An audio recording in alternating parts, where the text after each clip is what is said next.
Welcome to the Nanny Podcast. I'm Hannah Scher, the owner of Riviera Nannies, a worldwide nanny agency based in the south of France.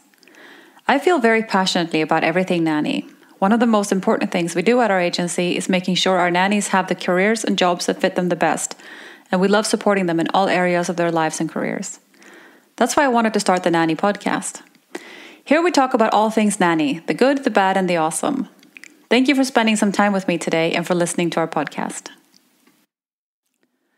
Sometimes we get requests that are difficult. Sometimes we get requests that are confusing, and sometimes we get requests that are impossible and illegal. Even though we don't place au pairs, we still get a lot of questions about them.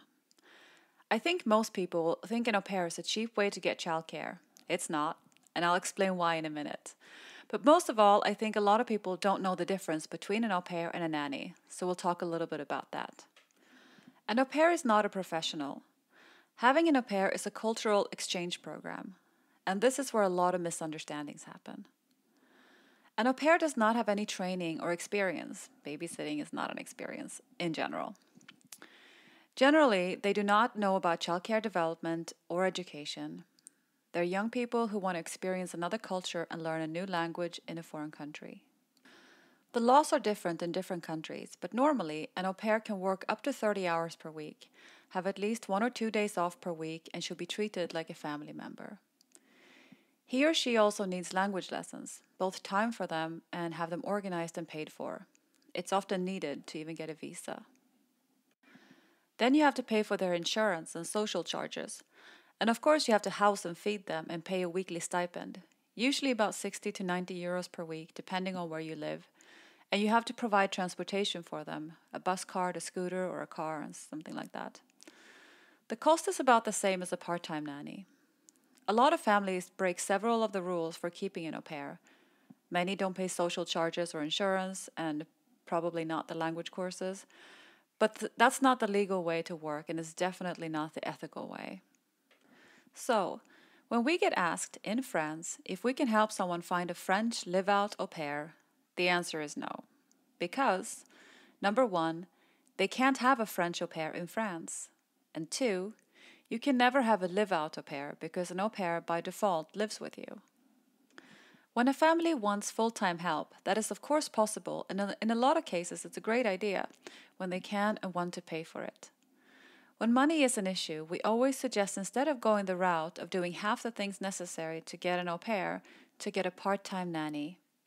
Figure out what you really want and need help with and get a professional that you don't have to worry about housing or having someone in your home all the time.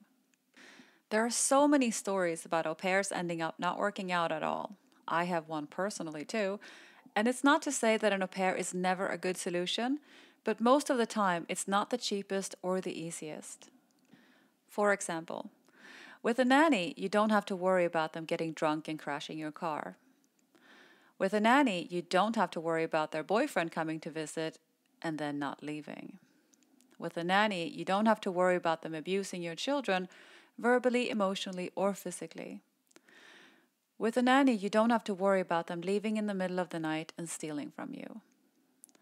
With a good nanny, you don't have to worry about any of those things. And the more things you have talked about before the start of the contract that we think you should always have, the less things you have to worry about in general.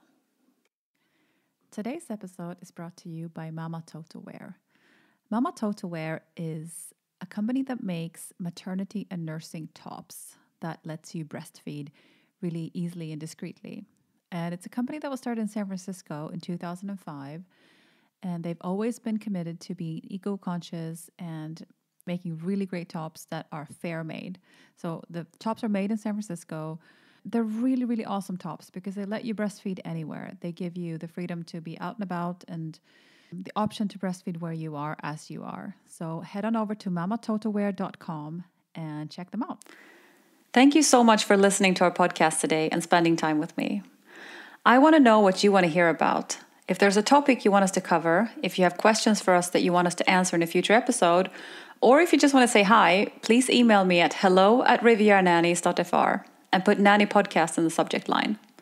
I would love to hear from you. Take a look at our show notes for links and details about today's episode. If you're listening in iTunes, you click on the artwork and the notes should come up. Otherwise, they're always on our website, thenannypodcast.com. We have a pretty awesome newsletter that we send out both to nannies and families. You can subscribe to it on rivieranannies.fr or thenannypodcast.com. We want to thank our sponsors for supporting our podcast. And again, thank you to our listeners. This is your podcast. Thank you for listening.